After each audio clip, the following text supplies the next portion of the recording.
Bonsoir à tous, bonsoir à nos invités. Je me présente avant tout et je laisserai la parole du coup tour à tour au présent. Donc, je suis Coran Sambo du Mur, il y a une documentaliste à l'IREPS Martinique.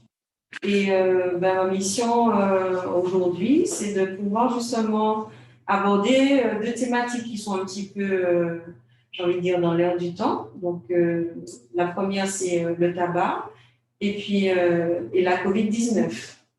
Donc, je vais passer la parole à nos invités qui puissent se présenter, puis nous rentrerons assez rapidement dans le vif du sujet. Alors, bonjour, je suis Isabelle Blondin de l'IREPS Martinique comme chargée de communication. Donc, juste pour vous préciser que cet échange sera enregistré et sera diffusé sur les réseaux une fois que ce sera terminé. Voilà. Alors, nous vous invitons à couper vos micros pour l'instant et à ne pas hésiter à utiliser le chat pour vos questions éventuelles au cours de la séance. À très bientôt. Bonsoir à tous, donc Karine Dolmen. Je suis diététicienne au centre hospitalier du Saint-Esprit, à la fois en service d'addictologie et donc avec des patients présentant des addictions à l'alcool, au tabac, et également en service de gériatrie, donc avec les personnes âgées. Bonsoir, docteur Williams, le privé Féoné. Donc, je suis intervenant à la fois dans le service de l'addictologie du centre hospitalier de Saint-Esprit, OXAPA de Saint-Esprit, c'est-à-dire le centre de soins d'accompagnement et de prévention de l'addictologie, et aussi OXAPA de la rue Galénie, CMPAA, Unité martiniquaise de prévention en alcoolologie, addictologie. D'accord, donc merci pour ces différentes présentations. Alors, reposer un petit peu le cadre de ce webinaire de ce soir. Donc, nous avons un petit peu tous passé le cap de la seconde vague de confinement, et puis on arrive finalement dans une phase où on est avec des mesures un petit peu plus assouplies, donc on recommence à circuler sur les territoires. Donc, nous voulions justement à ce moment où on est dans une phase d'assouplissement des différentes mesures, de poser une réflexion donc, avec ce webinaire, donc notamment sur cette fameuse période de confinement que nous avons vécue, et de pouvoir peut-être apporter donc, à la population, mais également aux partenaires présents et connectés, des éléments de réponse quant à peut-être des interrogations qui se feraient jour, donc à la fois sur le tabac et également sur la COVID-19. Donc, nous avons au mois de novembre une campagne nationale qui a eu un écho au niveau de notre région Martinique qui s'appelle Moi sans tabac. Donc, cette campagne s'achève donc, au 30 novembre dernier. Et c'est vrai que cette campagne invite un petit peu la population à s'inscrire et à participer à un défi, notamment autour de l'arrêt du tabac. Donc, c'est vrai que le contexte actuel ne permettait peut-être pas. Donc, nous allons voir effectivement quels ont été les mécanismes à ce moment-là, au moment du confinement. Est-ce que ça a été une période favorable pour certains pour arrêter et peut-être pour d'autres, au contraire, ça a été un petit peu plus difficile. Mais nous allons quand même pouvoir, avec nos différents intervenants, mettre ces interrogations un petit peu à plat, on va dire, et apporter des premiers éléments de réponse. Donc, nous avons eu à mettre en place le 30 novembre dernier, justement, un live Facebook. Donc, nous avions comme intervenant Dr Lecurieux Lafayette qui est avec nous ce soir et qui a pu justement apporter des éléments de réponse aux différentes personnes qui étaient connectées. Dr Lecurieux, est-ce que vous pouvez peut-être nous faire un petit résumé rapide de ce que vous avez eu comme question ce jour-là? Tout à fait. Alors, les intervenants qui étaient là ont surtout posé des questions concernant le tabagisme passif. Parce qu'il y a une dame qui s'inquiétait de savoir si elle était impactée par le tabagisme de son compagnon. Aussi, de savoir à partir de combien de cigarettes on est touché par les effets nocifs du tabac. Donc, on a pu discuter de ça. Et puis, des questions aussi sur la thérapeutique, on a parlé surtout des substituts, les substituts nicotiniques. Donc, ce sont les principales questions que nous avons évoquées ce soir-là. D'accord. Ok. Et justement, parlons-en justement de ces substituts nicotiniques. Est-ce que, alors j'ai pu comprendre que la Caisse générale de sécurité sociale, donc aussi bien au niveau national qu'au niveau régional, prenait désormais en charge justement ces différents substituts. Qu'est-ce qu'il en est Tout à fait. Alors justement, c'était une demande de longue date des professionnels de santé, puisque je me souviens, dans des réunions, on avait même eu l'occasion de dire que c'était plus facile pour les Martiniquais de s'intoxiquer, c'était moins cher que de se soigner, puisque à l'époque, effectivement, les substituts et les traitements aidés au sevrage tabagique coûtaient plus cher à l'usager que le fait d'acheter des cigarettes. Alors, ça s'est un peu amélioré dans la mesure où certains substituts sont remboursés depuis 2 ans. Hein. 2 ans, je ne sais pas exactement. Il faudrait que là, c'est que je confirme, mais en fait, c'est à peu près depuis 2 ans. Certains sont remboursés. Bon, je ne dirais pas les noms non, on ne fera pas. Et entre-temps, il y en a certains qui ont demandé à être déremboursés. D'accord. Donc, effectivement, c'est dans le dialogue avec le prescripteur et puis le pharmacien, nous savons, nous savons lesquels sont remboursés. D'accord. Alors, parmi ceux-là, il y a les patchs de substituts nicotiniques, il y a les gommes à mâcher, il y a les pastilles, et il y a aussi les inhaleurs de nicotine. Donc, ceux-là sont prescrits et certains sont remboursés. Tous ne sont pas remboursés. Comme je vous dis, il y a des laboratoires qui ont demandé à ce que leur produit ne soit pas. Donc, c'est du marketing. Je comprends bien. Enfin, bon, comme ça, les gens l'achètent. Ceux qui peuvent l'acheter, l'achètent. Et les autres qui veulent se faire rembourser vont se faire prescrire par les médecins. Ou par certaines sages-femmes aussi, les sages-femmes. C'est ma question. Est-ce que c'est exclusivement le médecin traitant qui les prescrit ou on peut passer par le médecin traitant, évidemment, c'est du cambrone en ligne, mais aussi les sages-femmes peuvent aussi prescrire. Et certaines infirmières aussi peuvent prescrire. D'accord. Alors, quand vous parlez de sages-femmes, on vise particulièrement des femmes enceintes qui, en début de grossesse, souhaitent peut-être mettre en place ce sevrage tabagique, c'est ça? Bien sûr, parce que je vais dire entre guillemets que c'est vital. C'est un moment propice justement pour laver. Alors, nous avons une autre invitée, Madame Domaine. Vous êtes quasiment dans le même service que Dr. Le Curé Lafayette. Alors, c'est vrai que votre approche de vous est plus autour de l'alimentation, de la nutrition, c'est ça? Est-ce que justement, par rapport à cette période de confinement, vous auriez peut-être observé une augmentation de la fréquentation ou des demandes particulières qui seraient justement, qui émaneraient justement d'une période un petit peu particulière du Covid? Alors non, je ne suis pas en mesure de dire qu'on a une demande particulière à ce niveau-là. La population qu'on a est une population qu'on reçoit dans le service quasiment toute l'année. Donc une majorité d'hommes. Et non, il n'y a pas eu de demande spéciale. Par contre, c'est vrai que quand on est dans cette période de sevrage, on a toujours des préoccupations par rapport au poids. Donc, c'est les mêmes qu'on va retrouver. Le problème majeur, celui dans ce contexte de Covid, ça a été beaucoup l'ennui. Donc, c'est du stress, j'ai eu du stress, donc des pulsions qui m'ont accompagné.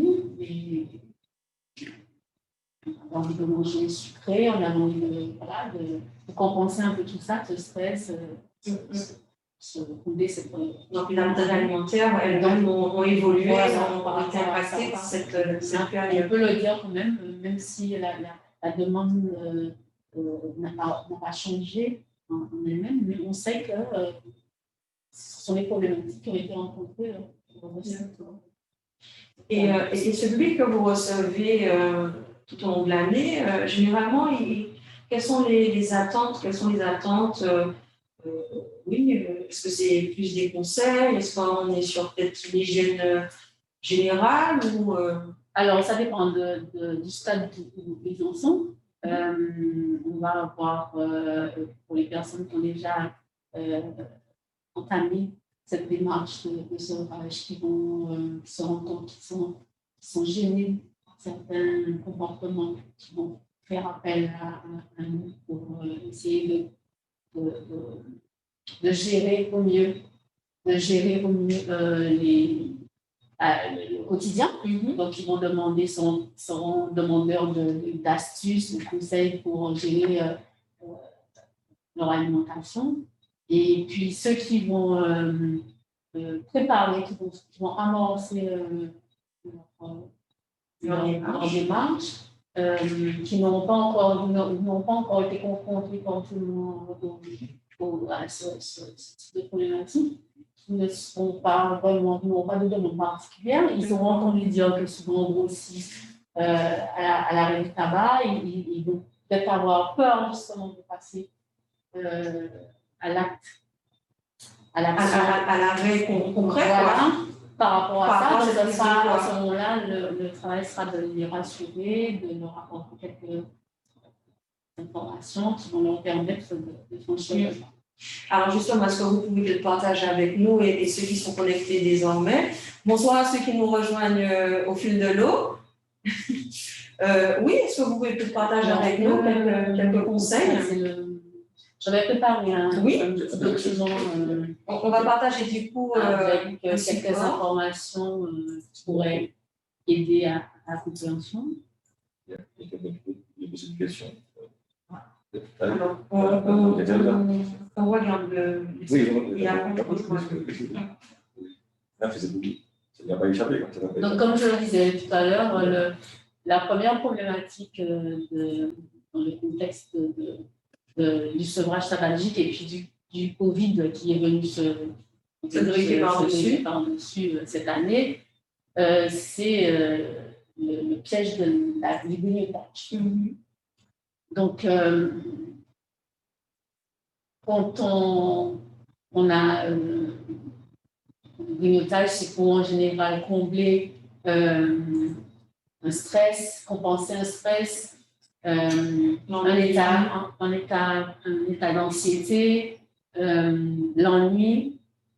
Il y en a aussi qui aiment à la base grignoter, qui aiment manger, et donc ils vont aussi augmenter leur consommation à ce moment-là. Donc, ce seront souvent des aliments sucrés, des aliments salés au gras. Donc, des petites choses simples qu'on aura sous la main. Les snacks, voilà. Exactement. Des chips, des cacahuètes, des olives. Ça peut aller. Ça peut être du fromage aussi. Enfin, bon, c'est divers. Donc, on va pouvoir leur donner quelques recommandations par rapport à ça. Donc, la première, c'est de favoriser une alimentation plutôt à forte densité nutritionnelle. On va réduire sur les calories et apporter des éléments qui vont des aliments riches en micronutriments, donc en vitamines, en minéraux principalement, en fibres aussi qui sont intéressantes justement parce que ça cale et puis ça permet de réguler le transit. Quand on fume en général, on a un transit qui est plus régulier, on va dire, parce que la nicotine inactive, le transit, voilà, c'est un petit peu laxatif. Donc, en arrêtant le tabac, on peut retrouver des problématiques de constipation. Donc, les fibres vont venir aider aussi à ce niveau-là. Et alors, puis, sans vouloir vous interrompre, alors pour que les choses soient claires pour tout le monde, alors quand vous parlez de fibres, est-ce qu'on est davantage sur tout ce qui est légumes verts, c'est ça. Alors, je vais détailler. D'accord. Oui, exactement, c'est de ça qu'il s'agit. Donc, de légumes verts, de fruits. Ça peut être des légumes secs aussi, qui sont également riches en fibres. Ça peut être des fibres qu'on va apporter, comme les sons, le son de blé, le son d'avoine, qui sont très, très riches. Ça peut être du psyllium aussi, est un aliment qu'on utilise dans les cas de constipation pour aider. D'accord. Donc, il y a plusieurs types de fibres d'aliments, fibreux qu'on pourrait utiliser. On va aussi recommander de maintenir les 3 repas principaux par jour, en gardant des créneaux horaires aussi, de façon à limiter justement.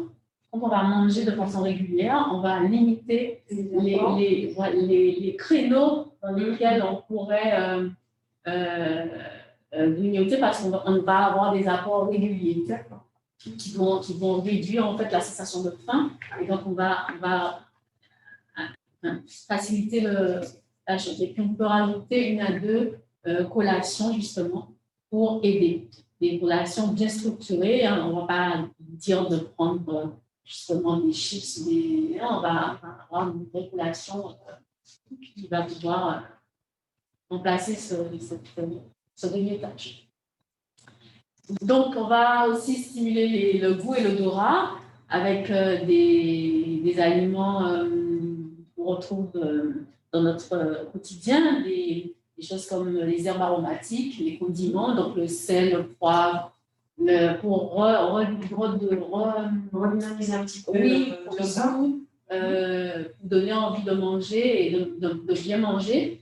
Des aromates comme le thym, le basilic, la menthe, la coriandre, qui parfument beaucoup. Parce que dans les consommations, on a l'odorat et le goût qui sont un peu En berne, qui disparaissent un petit peu, qui sont diminués par l'effet du tabac. Donc, on va essayer de restimuler tout ça. On va favoriser aussi des cuissons courtes et à basse température pour garder la qualité des aliments. Moins les aliments ont été cuits, plus ils seront vivants et plus on pourra bénéficier de leurs avantages. Et puis, on prendra le temps de manger aussi, de bien mastiquer parce que la digestion commence dans la bouche. Un repas qui va durer dans le temps va permettre de trouver la satiété et donc va éviter de consommer des petites choses à côté qui pourraient... Alors, si je résume bien, quand je regarde un petit peu les différents points que vous avez déjà abordés, on est somme toute sur une hygiène alimentaire très basique qui serait aussi bien valable pour un non-fumeur que pour un fumeur. C'est bien ça. D'accord. Et c'est après, en fonction de chacun, on va pouvoir moduler avec des conseils supplémentaires. Parce que quand on grignote, chacun a sa façon de grignoter. Il y a plusieurs types de grignotage. Le grignotage d'ennui, le grignotage de stress, le grignotage de faim. Voilà, donc en fonction de ça, on va moduler les conseils à chacun. Alors, je vais te rebondir sur quelque chose que vous venez de dire, qu'effectivement, les raisons de ce grignotage, mais de manière générale et globale, les habitudes de consommation ont évolué pendant le confinement. Et alors, je profite pour juste faire une aparté.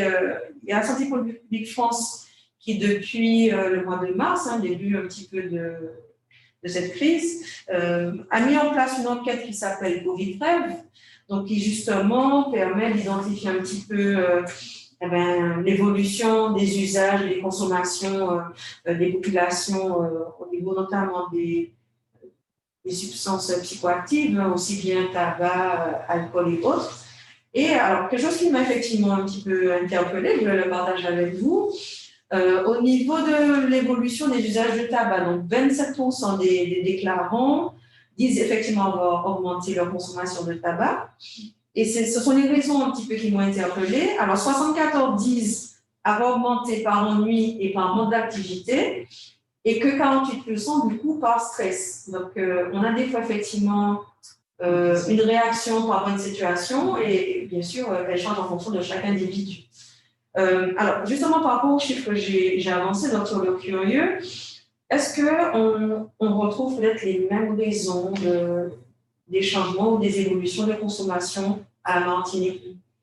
Alors, d'abord, je félicite la présentation de Mme Dolmen, puisque, en fait, et vous l'avez dit, très bien dit, ce n'est pas spécifique. Tout ce qu'elle a présenté ne sera pas spécifique à la période Covid. C'est-à-dire, même hors période Covid, nous aurons tout intérêt à donner ces mêmes conseils à nos patients addicts, et tabagiques notamment, concernant effectivement la façon de manger. Alors, concernant les chiffres, on n'a pas, pour notre part, on n'a pas de retour, puisqu'on compte évidemment sur l'Observatoire, sur Santé publique FOSS, je pense qu'on n'a pas assez de recul, mais sur le plan qualitatif, on peut retrouver effectivement les mêmes problèmes émotionnels, puisque dans les addictions, il y a effectivement l'aspect comportement, il y a l'aspect émotionnel, c'est-à-dire l'un impactant peut-être l'autre. Exactement, c'est-à-dire le facteur émotionnel, c'est-à-dire le stress, l'ennui, le plaisir aussi. Le plaisir qui va venir compenser effectivement, le plaisir va venir compenser une frustration. Et effectivement, là, on peut supposer que dans la période de Covid, les gens étaient obligés de changer leurs habitudes. Ils n'avaient pas la liberté de sortir comme ils voulaient. De s'approvisionner, d'acheter le biscuit ou le jus qu'ils apprécient. Puis il y avait aussi des problèmes existentiels aussi, c'est-à-dire certains se demandaient est-ce qu'ils vont pouvoir recommencer à travailler. Il y a tout un ensemble de problèmes. Et d'ailleurs, dans les tests qu'on fait classiquement pour les habitudes de consommer le tabac, ce sont des choses qui vont sortir. Les tests de Horn, ce qu'on appelle les tests de Horn, que vous connaissez, parce que ce sont des informations de Santé publique France de tabac et service. Le test de Horn, on apprécie effectivement la façon, les habitudes de consommation de tabagique en fonction de ses envies, de ses émotions et aussi effectivement de ses habitudes de vie. Donc, c'est sûr qu'on est en plein dedans, et même si on n'a pas de chiffres, mais on va retrouver ce sont des tendances de toute façon. C'est-à-dire, comme vous l'avez dit, l'ennui, le manque d'activité et puis le stress. Alors, justement, par rapport à cette même enquête, la dernière raison qui arrive dans la liste, c'est le plaisir. Bizarrement, c'est le plaisir. Donc, effectivement, on a effectivement des habitudes de consommation qui ont largement évolué. Alors, on parle d'habitudes qui ont évolué justement par rapport à cette crise sanitaire liée au Covid. Parlons justement des dispositifs d'aide, donc notamment les dispositifs d'aide à distance, je suppose. Comment vous avez pu continuer à apporter ce soutien, cet appui, notamment à ceux qui étaient déjà dans la démarche de sevrage tabagique, vu que je suppose que les consultations n'ont pas pu se faire normalement? Alors, c'est une bonne question, parce qu'en pratique, tous les praticiens avaient la possibilité de faire des téléconsultations. D'accord. Nous n'avons pas eu cette opportunité, ça a eu du mal à se mettre en place, mais nous avions des contacts avec la file active des patients, même si ce n'était pas possible, tout au début, ce n'était pas possible de faire les consultations parce qu'on avait dit le ministère des usagers n'allait pas dans les salles d'attente. Tout à fait. Nous-mêmes à l'hôpital, on n'a pas pu consulter pendant un certain nombre de temps. Les associations, les XAPA non plus, on n'a pas pu. Oui, ça a pu se faire au mois de mai. C'est beaucoup mois de mai que les CMPA ont pu ouvrir. Et nous, à l'hôpital, on avait commencé un petit peu avant. Mais les hospitalisations se faisaient. Tout de même. Les hospitalisations se faisaient. Mais il est vrai qu'on était obligé de filtrer. C'est-à-dire qu'on ne pouvait pas recevoir aux états d'attente autant de patients que d'habitude. Donc, on continuait. Mais j'avoue qu'on n'a pas eu tellement. Peut-être que ça s'est fait en France, sur le continent. Mais ici, je n'ai pas souvenir qu'on ait utilisé les plateformes à distance. Alors, on va peut-être rappeler quels sont ces différents dispositifs d'aide à distance. Vous avez effectivement le 3989, ou encore, si on veut effectivement utiliser notre smartphone, vous avez notamment l'application Tabac Info Service qui peut être également utilisée. Alors, on va peut-être répondre à quelques questions si vous le souhaitez bien. Madame Rézil, qui voudrait intervenir peut-être? Bonsoir, Madame Rézil. Bonsoir. Bonsoir à tous. Juste quelques précisions par rapport aux aides qui peuvent être apportées en matière de sevrage tabagique. Oui, Oui. Donc déjà, bon, parmi le remboursement, comme vous le disiez, docteur, le remboursement de traitement de la dépendance est effectué à hauteur de 65%. Donc les traitements, les substituts sont remboursés à hauteur de 65% depuis 2019 sur ordonnance. Et qui peut prescrire en fait ces traitements? Ce sont les sages-femmes, les dentistes, les médecins du travail, les infirmiers, les kinés également. Donc la liste a été étendue pour favoriser la prescription de ces substituts nicotiniques. Il n'y a que en fait la varénicline qui peut être prescrite que par les médecins. Et donc, voilà, donc tout cela permet en fait d'atteindre, enfin de poursuivre le but d'une génération sans fumeur d'ici 2032, qui est un but fixé par l'Organisation mondiale de la santé. Et en Martinique, voilà, on constate pour l'instant que le tabagisme, notamment chez les femmes, augmente, les cancers les cancers pulmonaires et les autres cancers liés au tabac augmentent également. Et on a 30 000 personnes qui fument tous les jours en Martinique, ce qui est, qui est un problème de santé publique. Et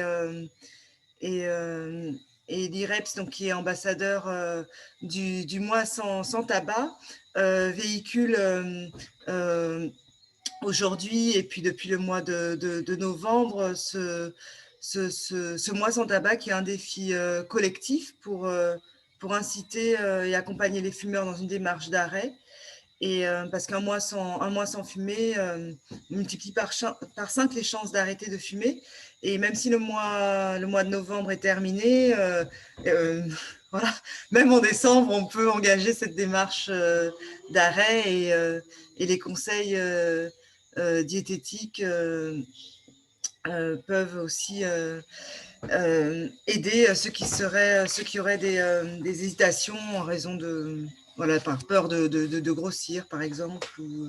Donc tous les conseils sont bons à prendre, et plus vous êtes accompagné en fait par un professionnel de santé, plus vous avez des chances, pour ceux qui sont fumeurs, plus ils ont des chances d'arrêter. Donc le professionnel de santé peut vous soutenir, vous apporter un soutien psychologique, et puis les traitements médicamenteux si nécessaire. Voilà. Merci pour cet éclairage et cette précision, Madame Rézé. De rien.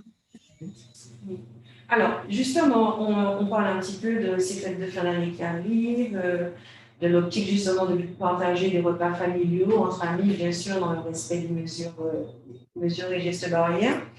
Par rapport justement à ce temps festif qui s'approche, est-ce que vous aurez peut-être des éléments supplémentaires en plus de ce qu'on a vu précédemment pour justement qu'on puisse encore rester dans le cap tout en ayant, comme vous disiez, le plaisir de savourer nos plats locaux? Est-ce que vous aurez peut-être des petits conseils, des astuces à nous partager? Alors, les conseils qu'on pourrait donner, c'est de privilégier bien sûr les légumes verts, on en parlait tout à l'heure, les légumes verts et les fruits. Ce sont eux à mettre en avant pour les raisons qu'on a évoquées déjà. Ils devraient représenter à peu près la moitié de l'assiette. D'accord. Et compléter avec les féculents. Donc, les féculents qu'on connaît, nos légumes locaux.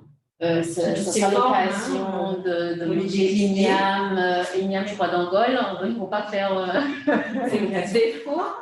Donc, ils seront bien présents. Et d'éviter de trop abuser des boudins, des pâtés, mais on ne pourra pas non plus se limiter. C'est la période dans l'année. Donc, il ne faut pas en fait, que ce soit restrictif. Donc, il faut trouver la juste mesure entre ce qu'on peut s'accorder dans ces moments-là et puis compenser ces petits écarts qu'on aura faits et qui sont qui sont conscients, mais qui sont de saison, on va dire. Et puis, compenser avec les légumes verts qu'on a raconté. Et puis, peut-être la pratique d'activité physique aussi, pour essayer de ne pas trop dévier, quoi. Alors, c'est vrai que j'ai pu comprendre que très bien tous les salles de sport vont peut-être réouvrir. Donc, pour ceux qui sont plus férus d'équipements et autres, ils pourraient effectivement repartir là-dessus. Mais bon, nous avons de beaux paysages qui nous permettent désormais de circuler, de marcher, de courir. Donc, il y a largement de quoi faire. Est-ce qu'il y a d'autres questions par rapport aux connectés? Non, pas pour l'instant. Alors, nous allons peut-être partir sur l'autre thématique qui nous réunit ce soir. Donc, c'est la partie Covid-19. Je ne sais pas si Madame Rézy peut-être a des éléments, des données épidémiologiques à nous partager. Mais alors, de l'ARS.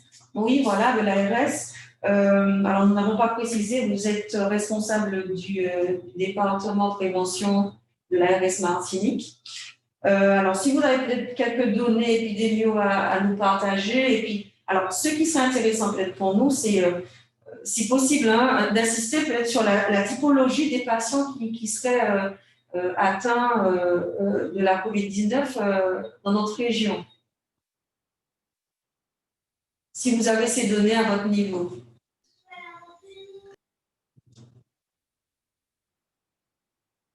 Écoute. Je pense à bien son fils qui doit parler. Ah, d'accord. Donc, excusez-moi. Alors,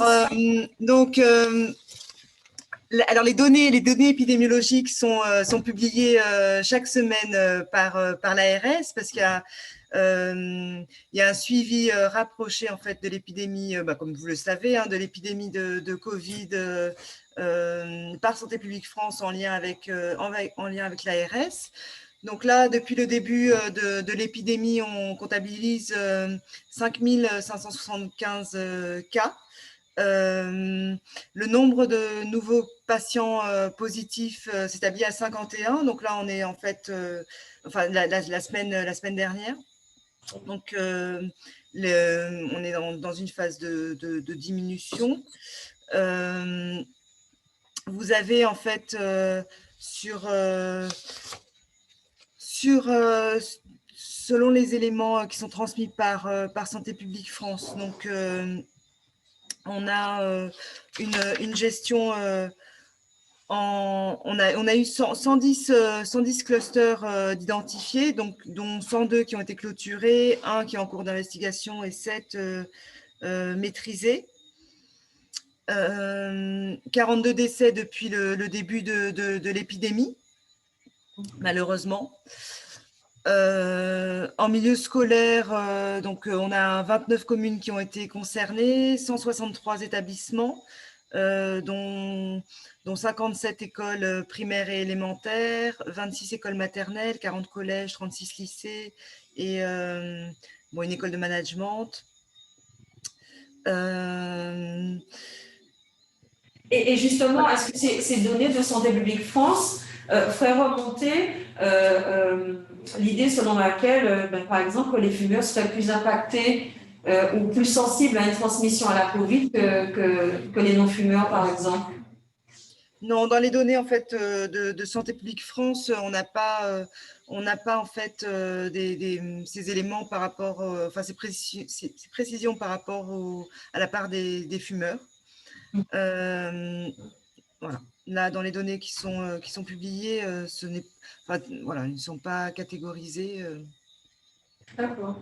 Alors, je me tourne vers Dr. Le Curieux. Est-ce que justement, est-ce qu'on peut légitimement penser que le tabagisme serait un facteur favorisant la transmission de la COVID-19 ou pas? C'est une bonne question. Elle a été évoquée au Gambie. Il y a eu des débats et qui ont été très rapidement clôturés parce qu'on disait même l'inverse. D'accord. On disait même l'inverse. Donc, ce serait un élément Non, on a évoqué l'inverse, mais très vite, les scientifiques ont dit qu'il fallait qu'on se débat parce que dans la mesure où il n'y a pas assez de recul, et il n'y a pas de recherche, il va falloir faire des études de cohorte, enfin, suivre les patients, voir si les cohortes de tabagiques seraient, c'est toujours la même chose, hein, en comparant avec d'autres personnes qui ne seraient pas tabagiques, est-ce qu'ils seraient moins atteints par le Covid que les autres. Donc, il y a trop de biais, c'est ce qu'on appelle des biais. Il y a trop de biais. Et pour l'instant, on ne peut pas dire. Il n'y a aucun élément qui permette de voilà. dire.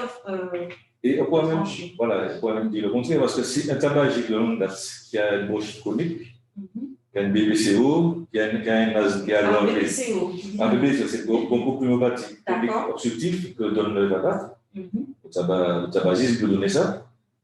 On peut supposer, au contraire, il est plus fragile. S'il devient une personne fragile, il est plus vulnérable par rapport au Covid. D'accord. Pareil pour quelqu'un qui a des problèmes cardiovasculaires, parce que le tabac peut donner des emboles, des infarctus et d'autres pathologies cardiovasculaires. Donc, ces personnes-là, forcément, sont plus fragiles. Ils font partie des patients fragiles, parce que les personnes fragiles, ce sont toutes ces personnes qui ont des pathologies cardiovasculaires, qui ont des pathologies pulmonaires, sans compter les cancers. Puisque vous savez qu'en France, les deux principales causes de cancer évitables, c'est le tabac et l'alcool. Les deux ensemble, c'est encore pire. Donc, c'est pour ça que le débat a fait un flop, on va dire, puisque certaines personnes avaient évoqué le fait que le tabac, la nicotine protégerait contre le Covid. Et vu la balance entre les risques causés par le tabac pour la santé, puisque c'est avéré que le tabac est nocif tant sur le plan pulmonaire, cardiovasculaire, que sur l'arrivée des cancers et sur l'immunité. Donc, on ne peut pas dire que ça va protéger contre le Covid. D'autant plus que les études n'ont pas été faites.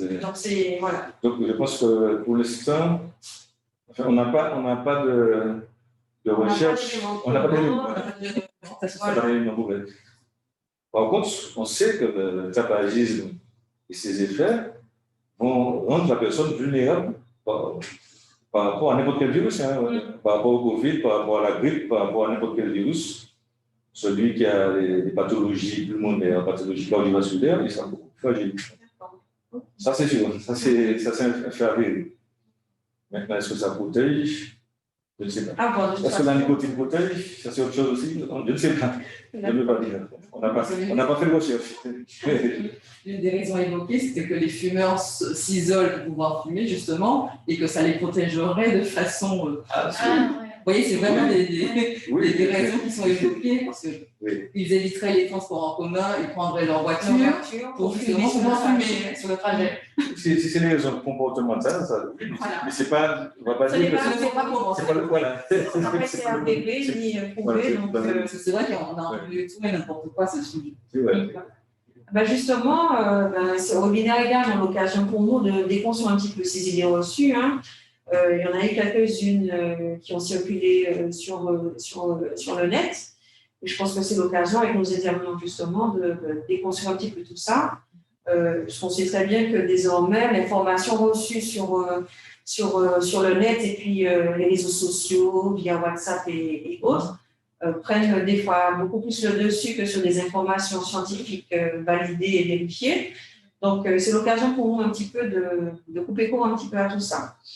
Écoutez, voir s'il y a des questions. Alors, une première question. Avez-vous un avis sur l'usage de la cigarette électronique? Et donc, les fumeurs, en règle générale, sont plus sensibles au Covid. Donc, deux questions.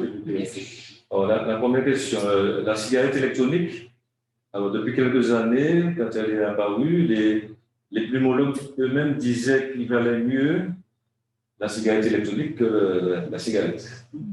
Donc, on peut être d'accord avec ça, on est tout à fait d'accord. Alors, pour quelle raison, justement? Alors, à cause de la combustion, à cause de tous les éléments. De tout ce qu'il y a de nocif, tout est nocif dans la cigarette.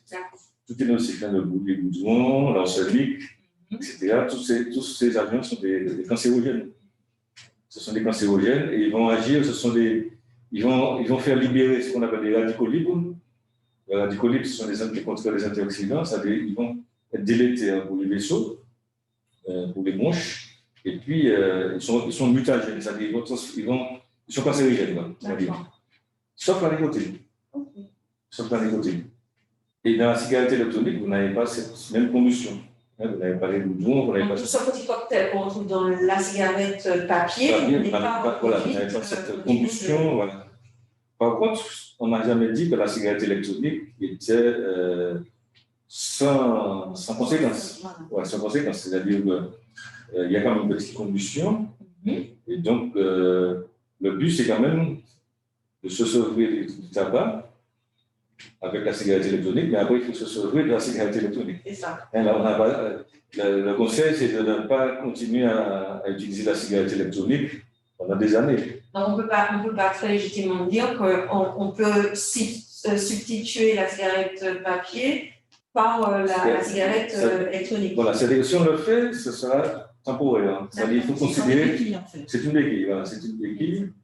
C'est comme pour les médicaments, hein, c'est-à-dire vous allez prendre des médicaments que vous allez substituer, par exemple, à l'alcool, mais vous n'allez pas les prendre à vie.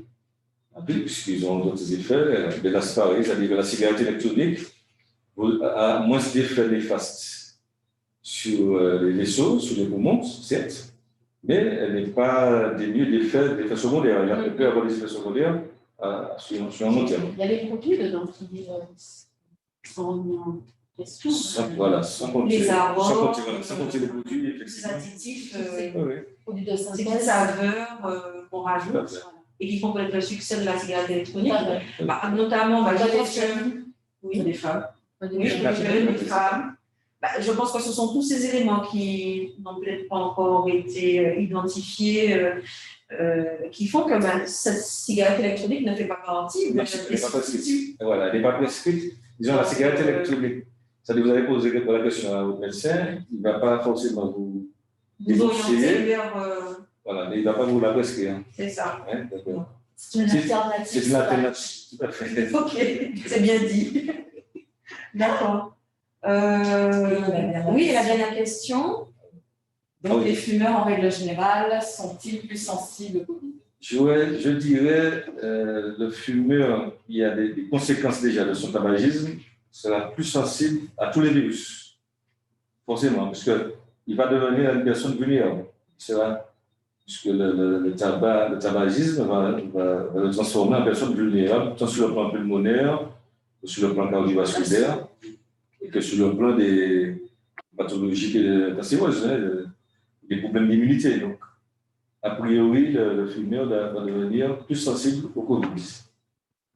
C'est ça que je peux retenir. C'est ça que, même si on n'a pas d'études spécifiques pouvant étayer, effectivement, mais le fumeur, c'est une personne vulnérable. Il devient une personne vulnérable. Donc, Covid, grippe, dengue, tout ce qui peut arriver comme pathologie infectieuse sera plus dangereux chez un fumeur. Alors justement, pour revenir un petit peu sur cette partie protection, immunité et autres, Madame Dolmen, dans les conseils que vous apportez aux patients que vous recevez, est-ce qu'il y aurait peut-être des familles d'aliments ou des éléments à consommer plus que d'autres pour justement renforcer cette immunité et puis rendre un petit peu plus fort ce corps qui est désormais attaqué de toutes parts, j'ai envie de dire.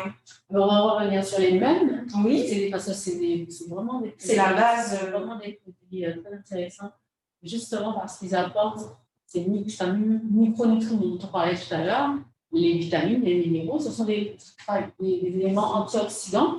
Le docteur parlait tout à l'heure des radicaux libres et donc qui sont très importants chez ce type de patients, de personnes.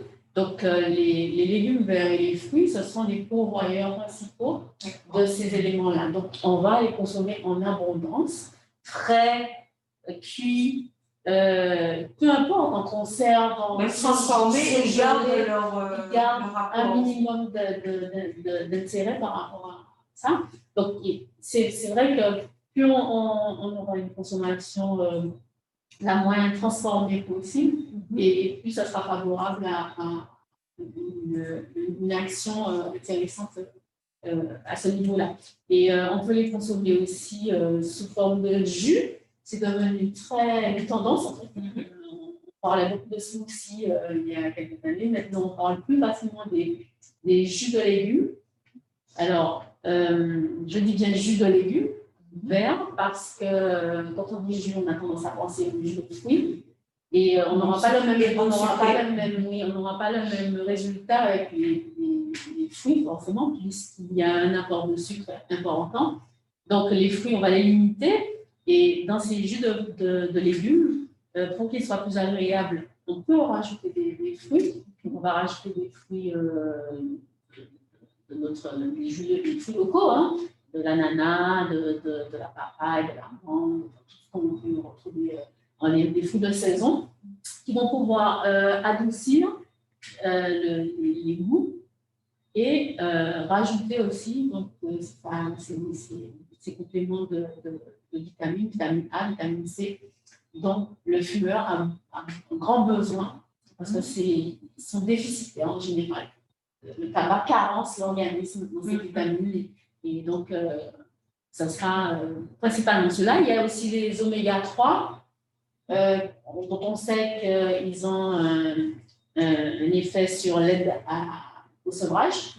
Donc, ça va aider à réduire le stress aussi. Ça va travailler aussi sur le côté cardiovasculaire, donc qui peut être favorable aussi dans ce cas-là. Donc, les oméga 3 qu'on retrouve dans les poissons gras, dans les graines oléagineuses, dans les huiles végétales, particulièrement l'huile de colza, l'huile de noix, l'huile de lin. Donc, tout ça, c'est les poissons gras. On a ici, on a le thon, on a la dorade, on a le saumon aussi, la sardine, le maquereau. Donc, ce sont des aliments qui sont très intéressants aussi dans ces cas-là.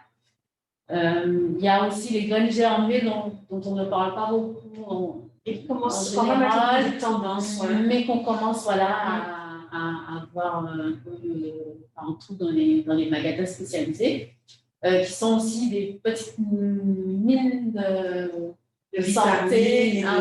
On retrouve, parce qu'en fait, la germination qu'on leur fait subir va multiplier en fait leur rapport en micronutriments, donc on va avoir vraiment des apports très importants en consommant ces aliments-là. Alors, si je résume bien, si on mange équilibré, avec un apport suffisant, des féculents, toujours un quart de l'assiette à peu près, un apport en protéines aussi, parce qu'il ne faut pas les oublier. Elles ont un effet rassasiant qui est très intéressant, justement, qui va éviter ces périodes de grignotage, parce que ça va caler sur le temps. Donc, les protéines, 1 à 2 fois par jour. Les huiles de bonne qualité, et puis il faut boire aussi, boire beaucoup, ça aide. Par exemple, quand on a des envies, le temps d'envie, il dure environ 3 minutes. Et si on arrive à faire passer ce temps-là, en buvant des tisanes, stopper de tisane ici. Comprendre un petit peu cette envie. Voilà, ça peut aider à calmer l'envie. Donc, la boisson aussi peut être intéressante. Le café, par contre, on va l'éviter parce qu'on sait que ça peut être facteur de rechute. Passer 3 cafés par jour, c'est souvent associé à la cigarette aussi, le geste. Donc, on va éviter tout ça et on va plus aller vers l'eau plate ou les tisanes. Se faire soi-même. Voilà. Alors, vous parliez justement de cette envie, de ce petit moment où on peut basculer dans une consommation un petit peu. Voilà. Justement, docteur Le Curieux, en tant que fumeur qui s'avance dans une démarche de sevrage tabagique, comment on peut justement pallier ce manque, anticiper peut-être sur des crises, on se dit, ça l'est, on arrête, je reprends la cigarette. Des petites astuces, des conseils à partager avec ceux qui sont connectés. Oui. C'est pour ça que c'est quand même bien de se faire accompagner. celui qui s'est fait accompagner, il peut avoir une occasion effectivement d'avoir discuté de ça. Parce que ce sont des scénarios qu'on évoque avec le thérapeute, la psychologue, l'infirmière. Et on évoque souvent les scénarios de rechute, de reconsommation. D'ailleurs, je vois une question. Témoignage. Je vois une question où on a réussi à arrêter pendant 20 jours. Donc, il faut, dans cette problématique, il faut déjà, si vous voulez, voir les ressources que nous avons. C'est-à-dire, on a réussi à arrêter pendant 20 jours. Donc, ça veut dire qu'on a réussi à faire que pendant 20 jours, on n'est pas consommé. Donc, il faut essayer de magnifier cette période-là, d'essayer de comprendre ce qui s'est passé pendant cette période. Les mécanismes. Voilà, c'est ça. Et voilà, donc on y arrive, de savoir quel mécanisme on a mis en place et de savoir aussi qu'est-ce qui a fait, quels sont les événements qu'on a rechuté. Donc, c'est une analyse. Ce n'est pas un échec. Voilà, c'est ça qu'il faut savoir. C'est une expérience, voilà. Ce n'est pas un échec. D'ailleurs, il y avait dans la publicité il y a quelques années, c'est bien sûr qu'on disait, c'est pas parce qu'on n'est pas arrivé qu'on ne va pas y arriver, et c'est pas parce qu'on a recommencé à consommer qu'on ne va pas arriver à arrêter à nouveau. Donc c'est tout un processus. Je dirais c'est un processus qui n'est pas forcément linéaire. Hein, c'est pas parce qu'on n'a pas réussi à monter jusqu'en haut de l'escalier qu'on ne va pas y arriver forcément. C'est-à-dire, on va y arriver, on va faire une marche, deux marches, et ça va repartir. Hein. Donc, et c'est là qu'il faut faire, bien sûr, l'auto-analyse, et c'est là qu'il faut aussi ne pas hésiter à se faire accompagner. Ça, il ne faut pas hésiter à se faire accompagner, puisque c'est souvent de façon interactive, avec le thérapeute, avec le médecin, le psychologue, l'infirmière, même l'éducateur spécialisé, la diététicienne, pourquoi pas. C'est comme ça qu'on va arriver à trouver effectivement les événements qui font qu'on a rechuté, et puis les ressources que nous avons, hein, les ressources qu'on a en soi, qui ont fait que pendant 20 jours, on a quand même réussi à ne pas fumer. Hein, donc c'est tout ça qu'il faut faire. Et puis, avant même de parler des méthodes, parce que les méthodes, il y a les méthodes qu'on a vues, hein, les substituts nicotiniques. Et si on n'a pas réussi avec les substituts nicotiniques, il y a d'autres possibilités, puisque Madame Réside on a parlé tout à l'heure, il y a des possibilités, il y a le chapitre, c'est dont on a parlé. Et bon, comme c'est le seul laboratoire qui le fait, on peut le nommer. Et puis, il y a un autre produit qui s'appelle le Ziban, le bupropion, qui n'est pas remboursé. Et puis, bon, ça c'est au niveau des médicaments. Et puis, il y a d'autres méthodes. Il y a d'autres méthodes en fonction des thérapeutes. Il y a d'autres méthodes qu'on peut proposer, la relaxation, qu'on peut proposer en même temps que les médicaments ou en dehors des médicaments. Mais ça, complément, voilà. Plus douce, c'est vrai que c'est des approches psychothérapiques. D'avoir recours aux alternatives qui sont proposées, qui ne sont pas forcément proposées dans le circuit médical, mais qui apportent une aide considérable, notamment l'acupuncture, l'aromathérapie, le yoga, les massages. Vraiment, il y a plein de. Et même les remèdes rasiers, les plantes peuvent apporter une aide aussi, puisqu'on a la grosse problématique du stress, de l'arrêt, de l'anxiété que ça peut. Et donc, avec l'apport de la phytothérapie, on peut avoir une action sur le système nerveux et la détente. Le sport aussi, qui apporte une aide aussi intéressante. Alors, j'ai une question qui me vient comme ça. Est-ce qu'au niveau de tout ce qui est homéopathie, il y a également des éléments qui pourraient aider à pallier peut-être le manque ou Alors, en ce qui me concerne, je n'ai pas de protocole vraiment. Parce que c'est vrai, tous les moyens dont on vient de parler sont valables. Hein, je n'ai pas de protocole pour l'homéopathie. Mais ça m'arrive effectivement de prescrire l'homéopathie, mais c'est au cas par cas. D'accord. C'est latif, je ne vais pas dire les noms, mais il y a plein de petites choses qu'on peut donner qui viennent en complément voilà, de qui viennent en l'accompagnement complément, beaucoup plus global. Voilà, surtout pour des patients il y a des patients qui ont peur des médicaments, Mhm. il y a des effets secondaires, il y en a qui ont peur des effets secondaires, voilà, des médicaments, et qui vont y arriver sans médicaments, parce que ils ont simplement besoin d'être accompagnés, de leur conseiller la phytothérapie, parce qu'il y a des plantes effectivement qui agissent, il y a même des plantes antidépressives, hein, Après, il y a des qui sont plus sensibles que d'autres. voilà, selon, disons que c'est du cas par cas. On sait qu'on a des médicaments, dont certains sont remboursés, dont certains ne sont pas remboursés, mais ça va être effectivement au cas par cas. On va apprécier, le thérapeute va apprécier, en fonction de son patient, du patient qui a devant lui, s'il met de l'homéopathie, s'il met uniquement de la relaxation, de la sophrologie, même l'hypnose. Hein, il y a certains patients on peut recours à l'hypnose, et avec un thérapeute qui connaît, avec qui s'y connaît.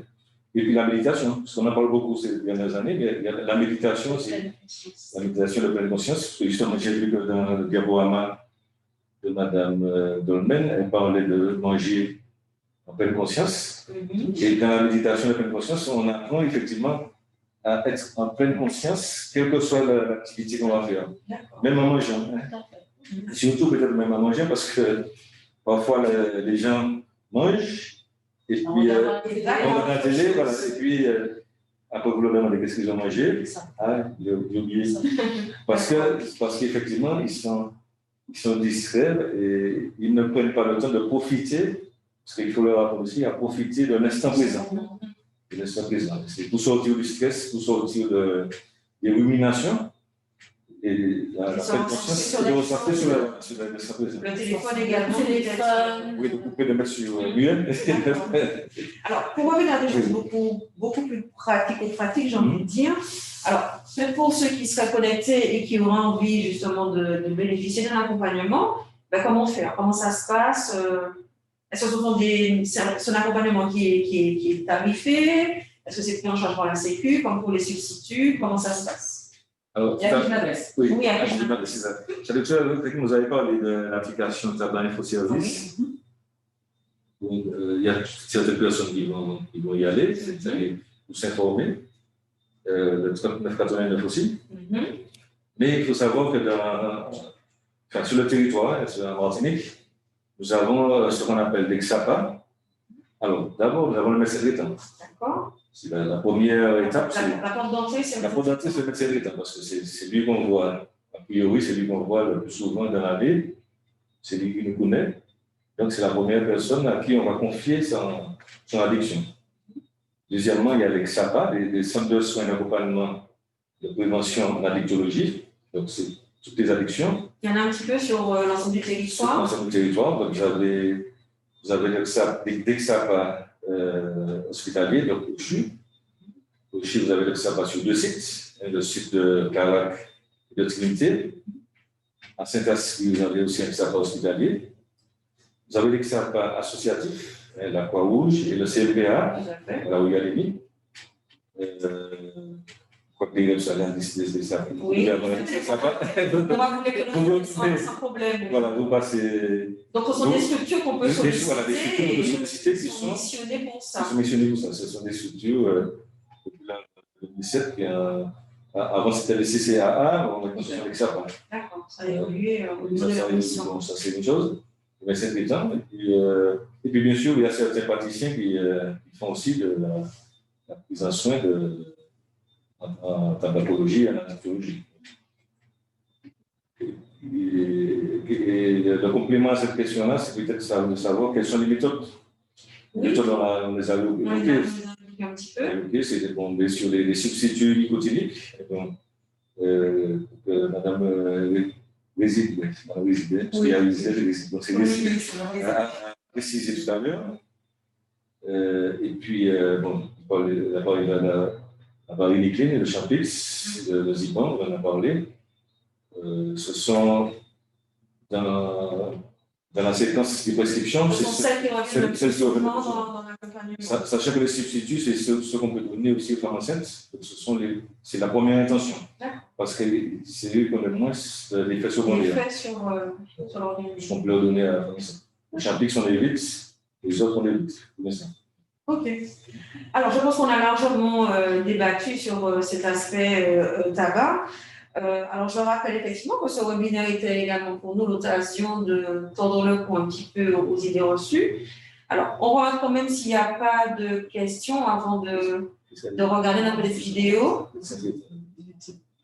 C'est bon? Bon, bah, c'est bon.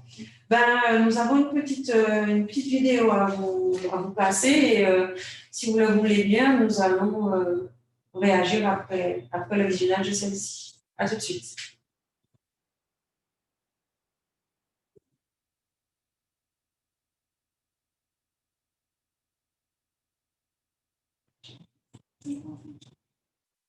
Je vais revenir en plein écran. Est-ce que de la musique le moins?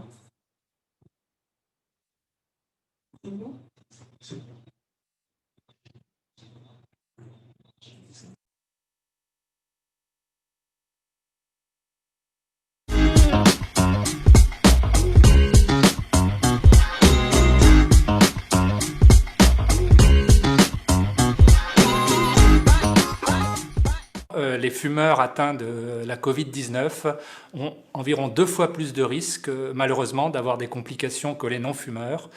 Par complications, j'entends nécessité d'une admission en réanimation, décès, malheureusement. Et ça a été prouvé par de très nombreuses études partout dans le monde.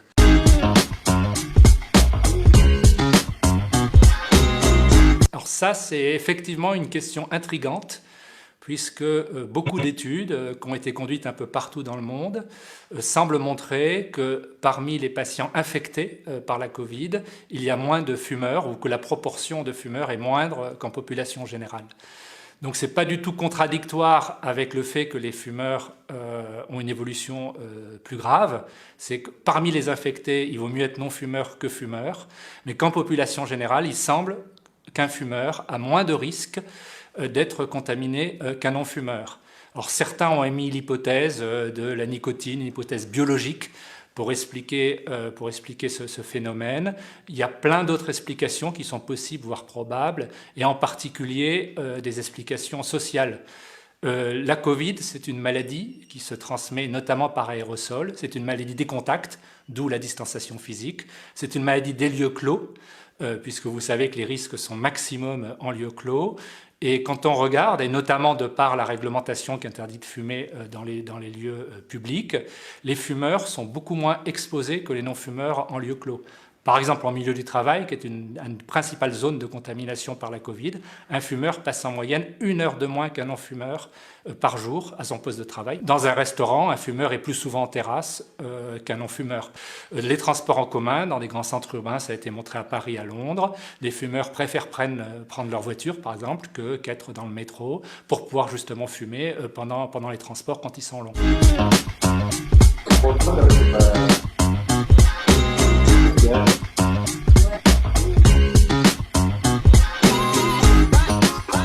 Il n'y a pas aujourd'hui d'études qui le démontrent. La Covid-19, vous le savez, est une maladie récente. Cependant, sur la fumée de cigarettes ou de e-cigarettes, on peut penser que c'est un facteur de risque effectivement de contamination, puisque de par la propagation aérosol du virus, théoriquement, et des modèles expérimentaux le montrent, la fumée de cigarettes et la fumée des cigarettes transportent le virus. Ce qu'on ne sait pas, c'est est-ce que c'est à des doses suffisantes pour être contaminante ou pas. On n'a pas d'éléments. Et au-delà de la fumée, il faut quand même souligner que le fait de fumer, que ce soit d'ailleurs une cigarette ou une e-cigarette, oblige d'enlever le masque, oblige de porter régulièrement les mains à sa bouche. Donc c'est autant de rupture des gestes barrières.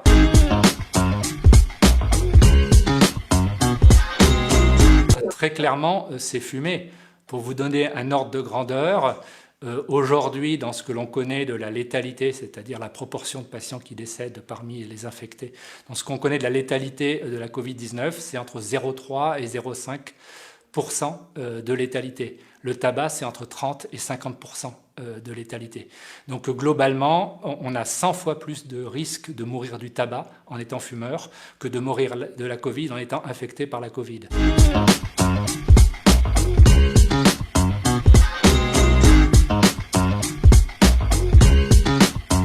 c'est important de continuer à rentrer dans une démarche de sevrage. Et je le souligne d'autant plus que le contexte n'est pas très favorable au sevrage. C'est un contexte anxiogène, qui est confinement ou pas confinement, parce que les risques conjugués du tabac et de la Covid sont importants. Et dans tous les cas, il faut se faire aider, que ce soit tout simplement en appelant Tabac Info Service, que ce soit tout simplement en utilisant les applis à disposition, ou bien sûr, en premier lieu, en parler à son médecin ou à un autre professionnel de santé.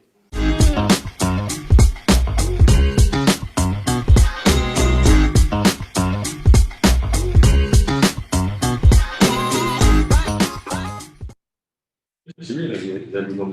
Voilà, nous insistons. Alors, peut-être des premières réactions. Madame Rézid, vous voulez peut-être réagir par rapport à cette petite vidéo?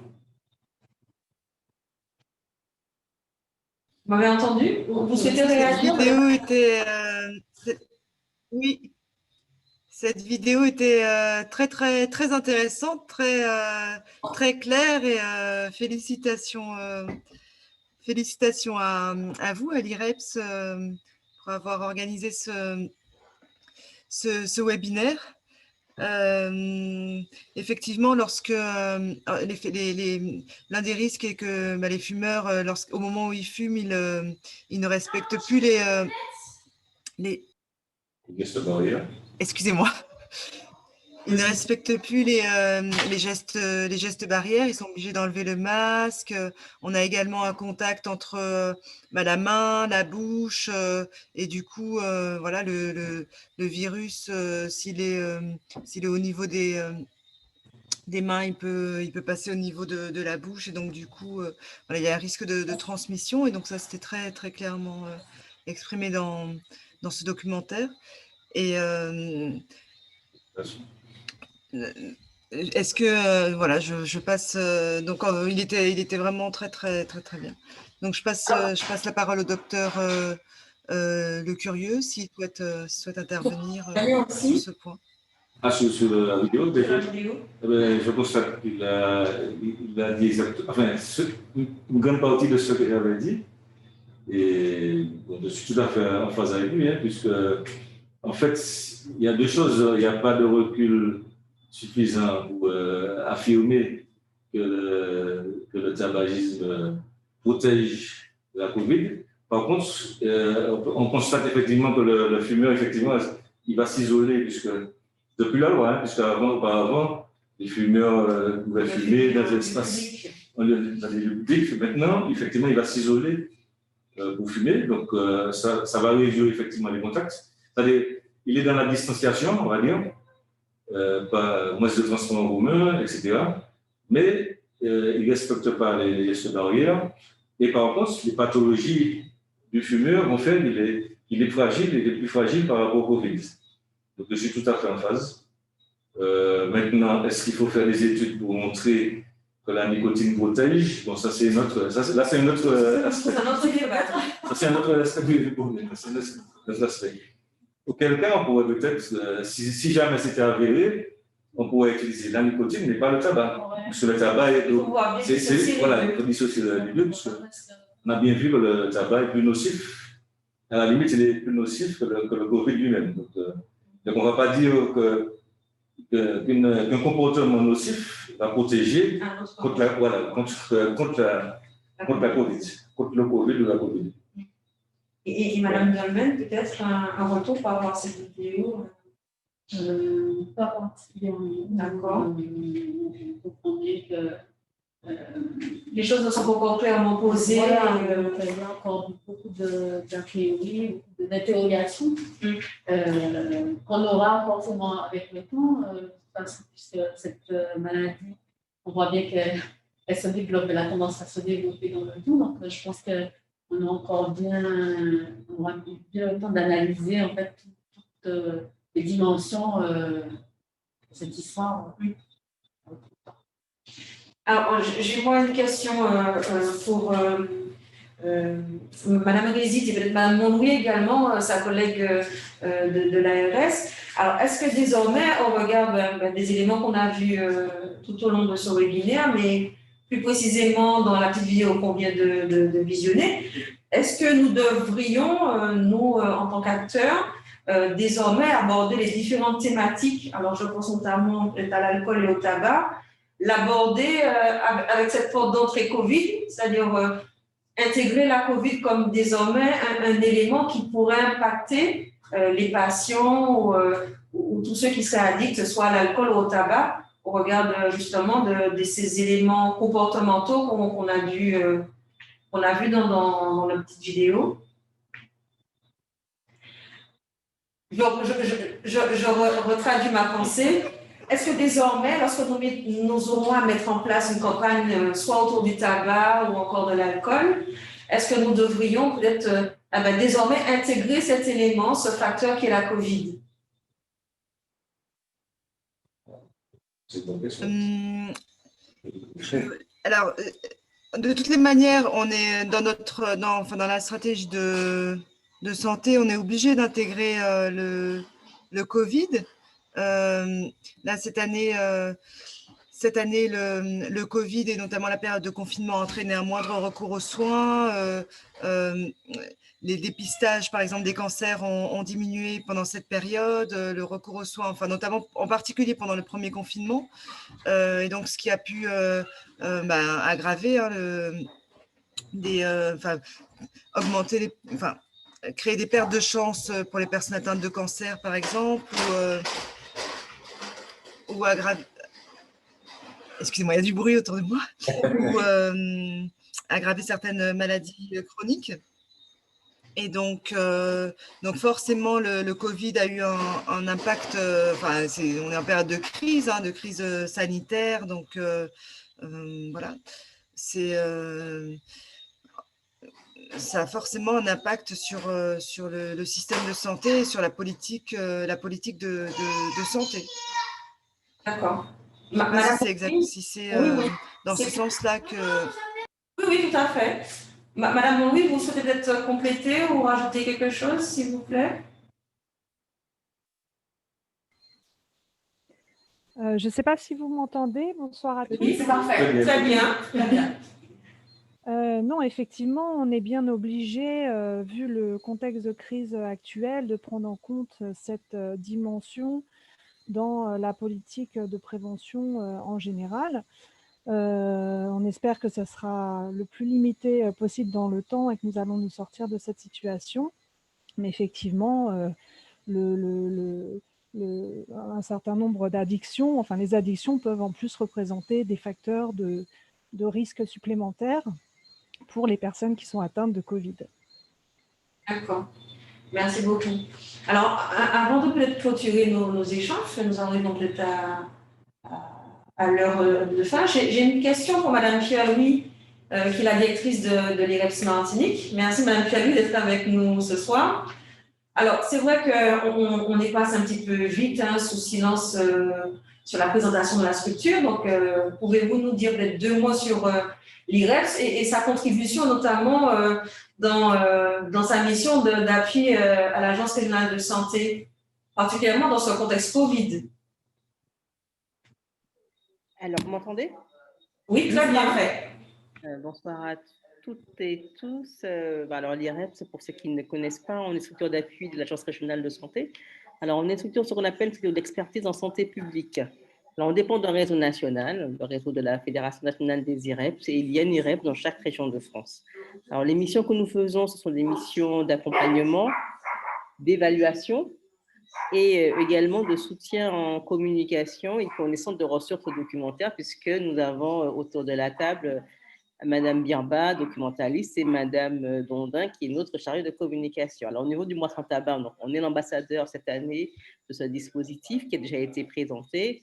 Donc, on apporte notre soutien. Ça me permet de présenter à tous les acteurs donc, qui interviennent dans le cadre de la lutte contre le tabac, de travailler avec l'Agence régionale de santé, de voir qu'il y a plusieurs dispositifs qui sont à disposition de la population et que, écoutez, c'est ensemble qu'on arrive à remporter ce mois sans tabac, que ce soit novembre, décembre, comme a dit Madame Rézy. En tout cas, le combat, c'est 30 jours sans tabac qui permet justement de réussir à ne plus fumer. Donc voilà, en résumé. Merci pour cette précision. Je ne sais pas si nos invités souhaitent peut-être conclure et un dernier mot. Un dernier mot, peut-être. Alors, À l'approche des fêtes. c'est de ne pas hésiter à se faire accompagner dans ces moments-là, parce que souvent, quand on parle dans l'objectif d'arrêter, c'est une démarche qui se fait dans le temps, qui peut être très longue. Et comment? Démarche volontaire. Oui, et voilà, et il faut être très motivé. Je crois que c'est d'ailleurs la première chose. Faut savoir pourquoi. Quand on pense à une fumeuse, moi-même, j'ai cette expérience. Il faut d'abord savoir pourquoi on le fait. Pas parce que le médecin a demandé, pas parce que la compagne ne supporte pas. Pas parce qu'on est en janvier que c'est une résolution. Voilà, de bonnes résolutions. Mais parce qu'on est vraiment convaincu qu'on a un bénéfice à en tirer. Et je crois que c'est de là que va partir vraiment toute la démarche, toute la force qui va permettre d'arriver au bout. Et les professionnels qui sont là autour vont faciliter en donnant les outils qui correspondent à chacun. Donc, c'est ça l'intérêt aussi, c'est de pouvoir avoir des conseils personnalisés. Là, j'ai donné des conseils un peu généraux qui peuvent s'adapter pas à tout le monde, mais en fonction des vécus des uns et des autres, on aura des conseils qui sont plus personnalisés et on va peut-être passer ce cap plus facilement avec tous les outils l'équipe médicale aussi peut mettre à disposition. Ah oui, il y a le soutien de la famille. C'est sûr que si à côté de soi, de la famille et des amis, de tout le cercle qu'on fréquente, parce que effectivement, j'ai eu à le vivre moi-même. J'ai commencé une démarche à un moment et c'est vrai que le fait de fréquenter des fumeurs, ça compliquait la tâche. Donc, il a fallu que je me mette à distance pour un certain temps pour faciliter mon travail. Et donc, ça aussi, c'est vrai que quand on n'a pas le soutien de son entourage, de son environnement, c'est plus compliqué. Donc, il faut éviter certains comportements, certaines fréquentations et pour pouvoir aller jusqu'au bout de son projet. Très bien, d'accord. Donc, c'est à la fois un appui, un soutien par des professionnels, mais également par les proches, la famille, ce cordon qui est. D'accord.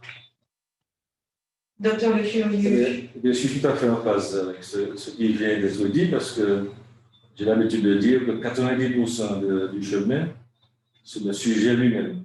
C'est moi qui suis tabagique, je dois m'approprier mon chemin.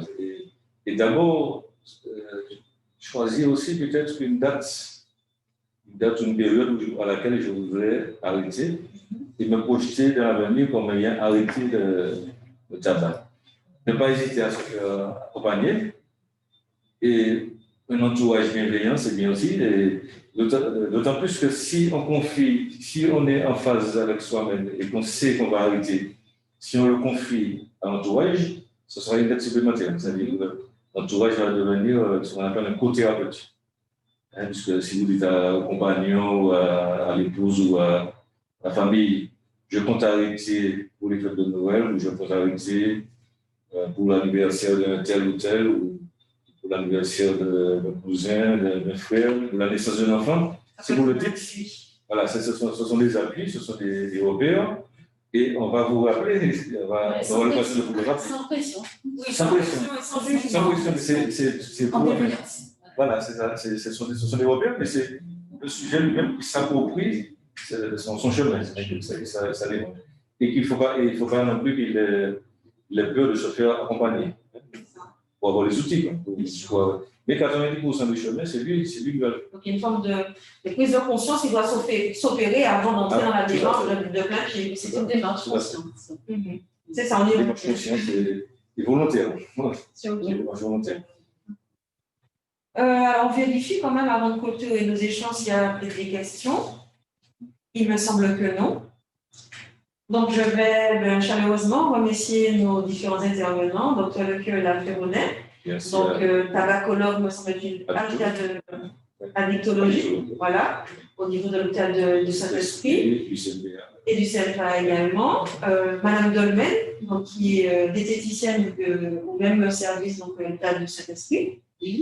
Donc, je remercie également tous ceux qui étaient connectés avec nous. Donc, Madame Réside, responsable du service prévention de l'Agence régionale de santé, et Madame Montlouis Laetitia également de l'Agence régionale de santé.